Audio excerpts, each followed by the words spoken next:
Tantor Audio, a division of Recorded Books, presents BFF'ed by Kate Aster, narrated by Lynn Barrington and Mason Lloyd. Prologue. 2 years ago. Freya.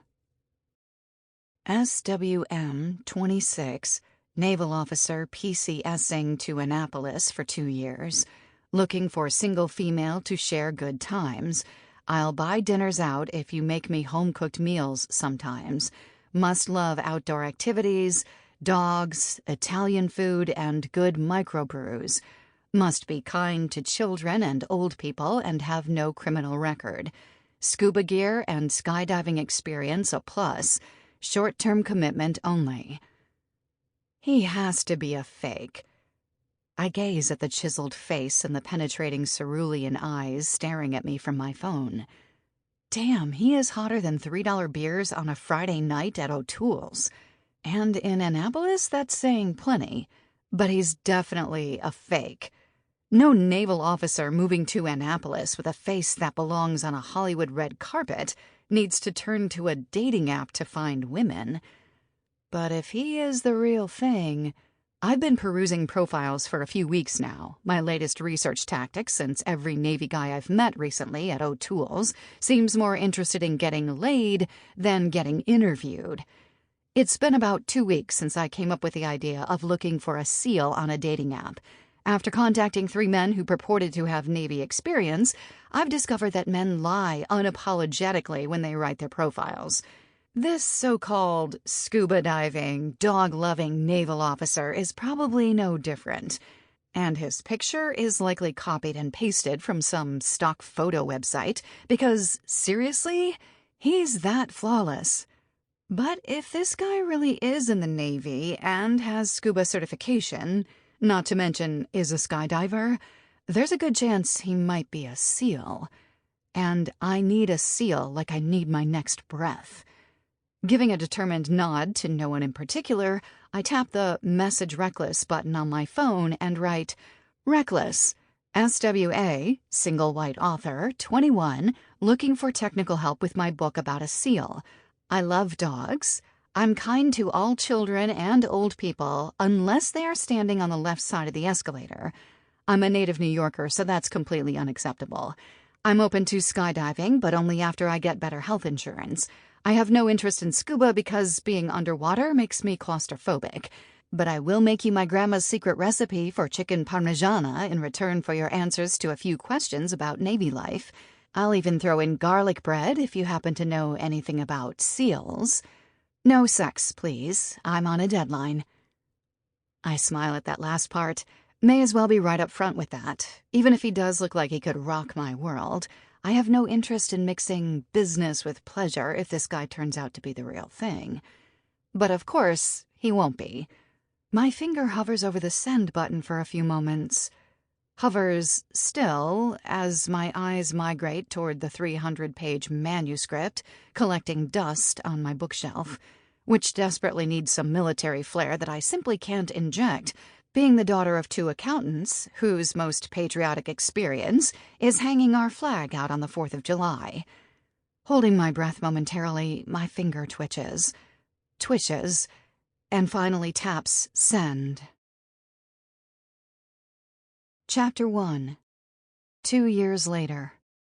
Freya. I tear down the creaky steps of my apartment above the deli on Main Street and explode through the doorway into the bustle of downtown Annapolis. The humidity strikes me first. I hadn't known it was sweltering because I've been locked up in my abode, enjoying the air conditioner on high all day. The flowered wreath that was hanging on the door falls to the ground, and a curse escapes me as I stoop to retrieve it. The guy who rents me the place treasures the handmade wreaths he hangs from the door. A new one for every month, and I don't want to annoy him because he lets me stay here for a song. I hang it carefully back on the door. The air is layered with the smells of Annapolis in the summer, a delicious mix of fudge and cookie scents wafting past the street lamps on the brick-paved street from the candy shop down the road. They keep their doors open to lure in tourists, and I swear I gain a couple pounds just from breathing in the aroma of succulent, semi-sweet chocolate and melting butter. The breeze is coming from the east, and I can fill my lungs with the slightly salty scent from where the Severn River spills into the Chesapeake Bay. I love this town, filled with inspiration for my writing, even if the only paycheck I collect right now is from my job at an antique bookstore up the road from my apartment. The energy here is different from what I experienced growing up in Forest Hills, Queens. Here, in what Annapolitans like to call the sailing capital of the world, a claim heavily disputed by some, there's a unique mix of the population. There are politicians, since Annapolis is Maryland's state capital. There are the die-hard sailors who chose Annapolis to retire.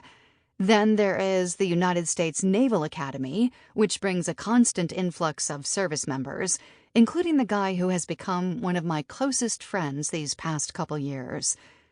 Correction, he's really my best friend, even though if I told him that, his head would swell to even a larger size than it already is. He is also my partner in crime, which is why I'm hightailing it to the Buzz to meet him for coffee. I have something to tell him, something huge, and some things are better shared in person rather than in a text. Chimes jingle as I nudge open the glass door and spot Mason lounging in a leather chair with his coffee in hand. God, he is a sight in his khakis. The way the brownish color showcases his light tan complexion and makes his sea-blue eyes virtually pop out from his face. The usual handful of butterflies flutter in my belly, a sign I've chosen to ignore for nearly 2 years now. Attraction to a guy like Mason is inevitable, but a relationship with him is out of the question, and that's a good thing. Had we started dating, we never would have lasted more than a month together. And in place of the fleeting relationship I might have had with him, I've ended up with a friendship I, quite frankly, couldn't imagine living without. His eyes spark when they met mine, and he grins. I stop momentarily inside the doorway just to soak in the sight of him as my writer's mind wanders. Broad shoulders stretched the tan fabric of Sanders' uniform, with his impressive pecs teasing her from behind the rows of awards and badges, reminding Genevieve that his muscles weren't honed in some cookie-cutter gym, but rather on the fields of war defending her country. I bite my lip as I hold one finger up to Mason and reach for my phone.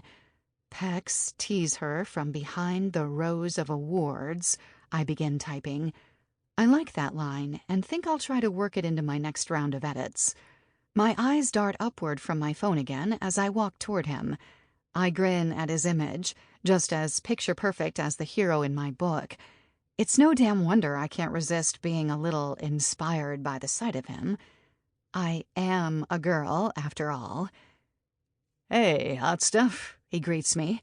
Always a flirt. It doesn't matter if he's dating someone else. Or if I am. Flirting is like breathing to a man like Mason. I ignore his greeting. "Read this," I say, opening the agent's email I received this afternoon and plunking down my iPhone next to his cover on the table in front of him. Raising an eyebrow at me, his blue eyes always seem to glint of mischief. "Dear Ms. Hanson," he reads, "thank you very much for submitting your manuscript to me. I enjoyed reading about your characters, and your plotline held my interest." His face elongates with promise. He's read every single one of the rejections that has been tossed my way since I started submitting my manuscript to agents. He knows this sounds more promising than the others. Stretching his long legs out toward the wood fireplace that is empty during the summer months, he continues, "It did not, however, have as much heat as I would have expected from a military romance. Today's trend is to include more explicit sex, harsher language, and often BDSM. What the fuck?" His face contorts as he looks over at me. "No, keep reading." "BDSM scenes. However, you have captured my attention with your style of writing, your setting, and your military details. If you would be interested in editing your work to make it more in line with what our agency is pursuing now, I would consider it. Please be advised that resubmitting your work does not guarantee an offer for a representation by our agency. If you are interested, blah, blah, blah. Shaking his head, he tosses my phone onto a stack of free newspapers on the table. What a bitch. My face falls. What do you mean? She's a bitch. She doesn't know what she's talking about. I shake my head furiously. No. This is good news, Mason. Good news. She's actually interested in my work. She practically told you to have your hero pull out the whips and chains. I'd tell her to go to hell. His eyes brighten, reaching again for my phone. Hell, I'll tell her that right now. No way. I lunge to retrieve my phone. This is a top-tier agent, Mason. I thought you said you already got rejected by all the top-tier agents. Okay. The second tier, then. The top of what's left. I fold my arms in front of my chest defensively. I mean, she actually gets books published. This isn't some little yahoo throwing a shingle up on her door and calling herself an agent. She's the real thing. Okay, so she's the real thing. But she wants you to rewrite your story. Shit, you're still waiting to hear back from that other agent who wanted your SEAL to be a shifter. That took weeks of work. Why would you want to go through that again? Yeah, but this is different. She doesn't need me to rewrite it, just revise it. I can do this. Easy. I just spice it up a little. Spice? As in restraints and spreader bars? I cringe, mostly because I'm not sure what spreader bars are, and the image I'm conjuring just doesn't say romance to me. That's what's selling now. It's been 6 months since you resubmitted your manuscript to that shifter lady. Is this agent going to be any different? Suppressing a groan, my eyes roll upward. He sure knows how to rub salt in a wound, doesn't he? You worked your ass off to turn your book into what she wanted, and then you didn't even hear back. I might still hear back, I tell him, struggling to infuse my tone with hope. It's not like she said no. You've emailed her twice to follow up. Does he have to remember everything? Agents are busy, Mason. I'm busy too, and so are you. It would be nice if she just acknowledged that she got the latest version. He wasn't saying anything I hadn't thought myself about 20 times a week. I'd been so excited when an agent actually replied to my query last winter, saying she loved the book but would only consider representing it if I turned my hero into a shapeshifter. Kind of a stretch for a military romance. So Mason and I came up with the idea of a secret SEAL team comprised of warriors with supernatural shifting capabilities, based here in Annapolis under the auspices of the United States Naval Academy. Frankly, the revised manuscript turned out pretty damn well, if I do say so myself. I know, but I should have known about that one. I mean, my book wasn't written for a shifter character. But this? I lift my phone, glancing at her email again. This is a breeze. Just more spice. I can make these changes in a day or two, Mason. I still say your book is great the way it is. And I should know. I've read 6 versions of it so far. A smile perks up on my lips, and I lean back in my chair. Well, did you notice that she wrote about liking my military details? That's all you, Mason. Finally, I look over at the counter. I need a latte to celebrate. Can I get you another one? We can have a toast. I don't toast with coffee. Let's skip it and head to O'Toole's. Grab a beer. A beer? This early? Don't you need to get home and change for a hot date? I ask, eyeing his khakis up and down and lapping up the sight of him. I might just be his friend, but I still have to admit that he's as appealing as any man could dare to be. Nah, Greta and I broke things off last night. Why? I actually liked her. Cocking my head, I press my lips together momentarily. A little, anyway. More than the last 2. Combined, I finish in my head. Mason's taste in women is a little questionable. She's getting too clingy. Scares the crap out of me. Having a relationship that lasts more than 8 weeks is what scares the crap out of you.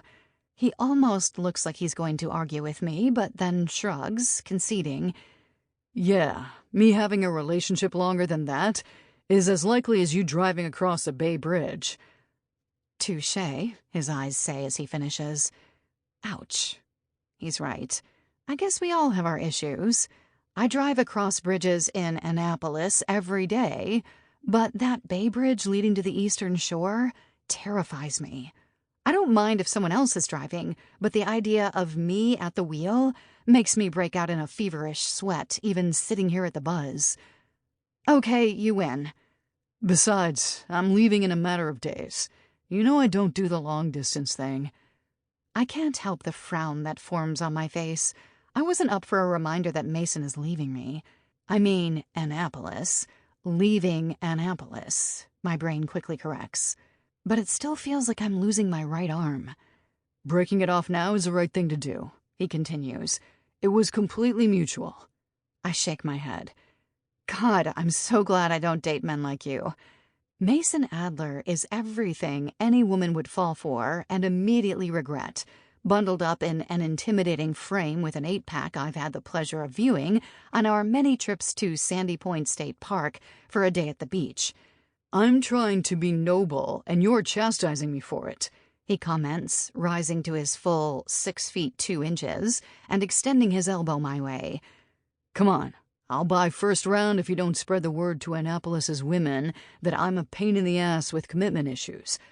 Ask Patrick to join us. I sigh at the sound of my boyfriend's name. Or at least I think he's my boyfriend. On nights like tonight, I kind of wonder. He's busy, working late again. He's got a trial next week and needs to be prepared. He's not celebrating your good news with you? Asshole. Hey, in his defense, I didn't tell him about the email from the agent yet. Why not? My lips draw together tightly as we step through the door and into the hive of activity that defines Main Street on a clear summer evening. He wouldn't get it. You know, doesn't really understand why I'm bothering. After a few rejections, I think he just thinks I should give up and go get a real job or something. Dejected at the admission, I feel something gnaw at my belly. I like my job working at a bookstore, surrounded by the novels that inspire me. But mine is not quite the kind of resume that would impress someone like Patrick. I don't know why you're bothering with that guy. He's smart, successful. His car is paid off. So the hell what? My SUV is paid off. Does that make me a catch? I angle a look at him. He has to know the answer. Mason is the catch of the century. Funny, sharp, sexy as hell. But I'm not in the mood to stroke his already sky-high ego. Besides, he's taking me to a black tie gala this month, and I already bought a dress for it. So we might be on the tail end of our relationship, but there's no way I'm letting it die out until I get to wear that gown. Oh, that's a good reason to stay with a guy. His tone is laced with sarcasm. I shrug. I do like Patrick, but I'll admit I've grown tired of the constant criticism and pessimism when it comes to the side of me that still aspires to be a published author. I never get to dress up. This is Annapolis, for God's sake. People either wear jeans or a uniform here, and sometimes it's nice to have plans that are a little dressier than a beer at O'Toole's, Mason. He stops in his tracks alongside the historic market house. Ouch. Well, if you wanted to go someplace else, you just had to say so. No, I don't mean tonight. I mean anytime. Other than coffee at the Buzz, O'Toole's is pretty much the only place I go in Annapolis. Well, hell, why are we going to O'Toole's tonight? Let's go somewhere else. My hand waves through the air casually. O'Toole's is fine. Fine? Let's shoot for higher than fine tonight. Let's go to Eagles Point. My brow furrows. Eagles Point is one of the best places to eat in Annapolis, with sweeping views of the Chesapeake. Eagles Point? You told me you won't even take a date to Eagles Point. Hells no. They'd get the wrong idea if I picked up the tab in a place like that. But you're not a date. And for some reason, you don't look at me and envision a minivan full of kids and a white picket fence in my future. I tilt my head slightly, gazing at him, a smirk on my lips. No, I definitely don't picture that. Yet I'd be lying through my teeth if I didn't admit that I could picture Mason settling down and starting a family one day. All it would take for him is meeting the right girl, and that man would never hesitate to pull out the big C word. Commitment, not copulation. Yep, just the right girl. I'll probably hate her. Mason shrugs. Let's go. I've never been there, and this might be my last chance. I pout. I don't like remembering that he's about to leave in a handful of days. I'd rather ignore that until his car is packed and he's headed south to Little Creek, Virginia, where he'll be stationed next. I'm not exactly dressed for it, I say, looking down at my shorts and t-shirt. So change, he replies, giving me an up-and-down look of appraisal. Come to think of it, I don't think I've ever seen you in a skirt and heels before in my life. Chapter 2. Mason. I shouldn't have told her to change. Granted, Freya's got impressive stems in those cutoffs she always wears. But there's something about seeing her looking all femme in a skirt and heels as she sits in my SUV that's got my body responding in a way it just shouldn't around someone I've always thought of as a sister. I never had a sister, always wanted one. I'm a little overprotective of the people I love, so I think I'd excel at playing the role of the overbearing big brother from hell.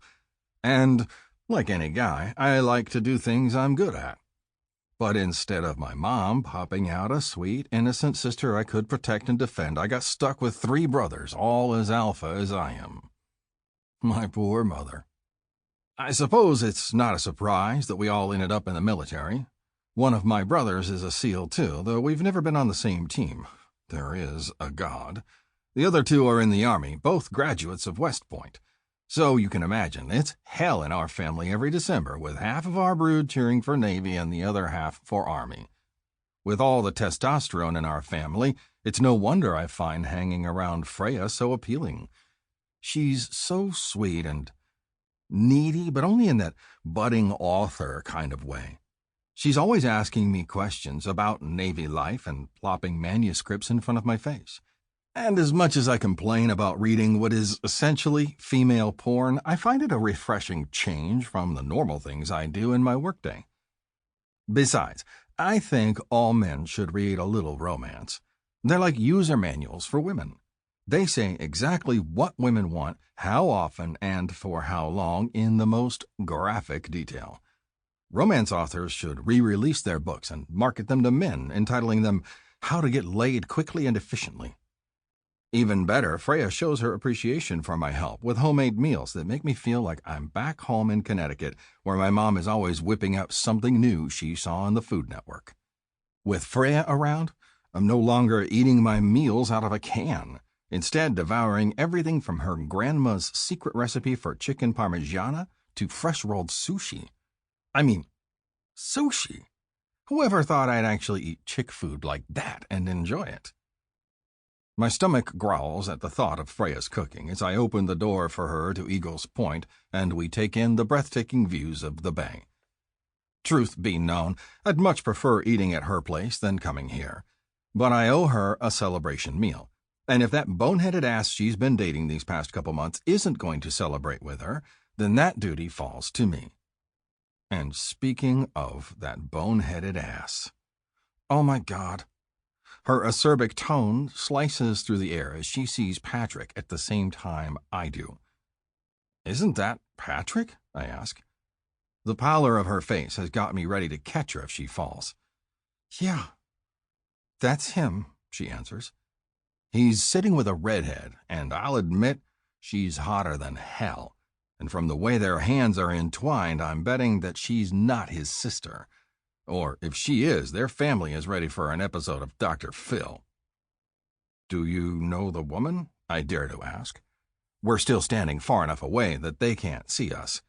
I see the waiter remove the 2 empty glasses in front of Patrick and replace them with another highball of what looks to be scotch. So I'm betting he's too buzzed to even notice us if we did the chicken dance naked right now. No, she replies.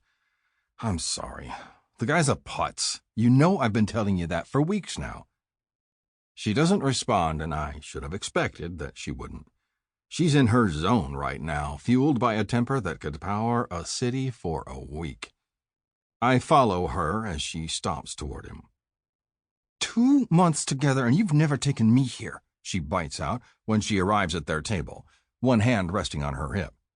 He looks up, and I swear it actually takes a couple seconds before it even registers in his pea-brain that his girlfriend is standing in front of him. And she is his girlfriend. I know for a fact that they've had the conversation, the one that involves phrases like not dating anyone else and scary words like monogamy and exclusive. I know this because the asshole actually had an issue with me being in Freya's life, even dared to accuse her of dating me on the side before I personally set the record straight. I hate this guy. And as much as it kills me to witness Freya being hurt like this, I couldn't be happier that their relationship has finally hit the expired date. Freya, he finally says when his eyes start to focus on her, it's not what you think. In that wonderful Freya style, she extends her hand to his date and shakes it.